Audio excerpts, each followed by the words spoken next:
అలాగే ఎన్నా లేవాలా 3 months sir 3 months తర్వాత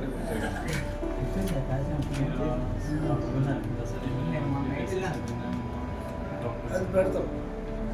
అది పెట్టాలి మనం దీర్ఘకాలిక వ్యాధి కింద సూపరింటెండెంట్ గారితో చేయండి మీరు ఫస్ట్. డిఎంఎండ్హెచ్ఓకి వెళ్ళాలి. డిఎంఎండ్హెచ్ఓకి లేకపోతే ఈసారి మనం డిఎంఎండ్హెచ్ఓకి రివ్యూకి వెళ్తాం.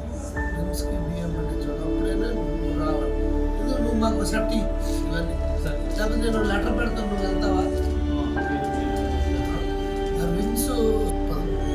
రిమ్స్ సూపరింటెండెంట్కి డిఎంఎండ్హెచ్ఓకి దీర్ఘకాలిక వ్యాధి కింద దీన్ని ట్రీట్ చేసి సదనంలో ఎలా పెట్టాలి, ప్రొసీజర్ ఏంటో ప్రాపర్ గైడెన్స్ ఇచ్చి న్యాయం చేయాలి. ఎందుకంటే వీక్లీ ఒక ఇదవుతుంది. సో ఈ ఫైనాన్షియల్ వెరీ పూర్, ఈ ప్రాణాన్ని కాపాడాల్సిన బాధ్యత మనకు ఉంది కనుక మీరు ఇంకా పెన్షన్ స్కీమ్లో ఎలా అయినట్టు మీరు చేయండి అని ఒక లెటర్ పెట్టారు. అదే అవ్వాలి.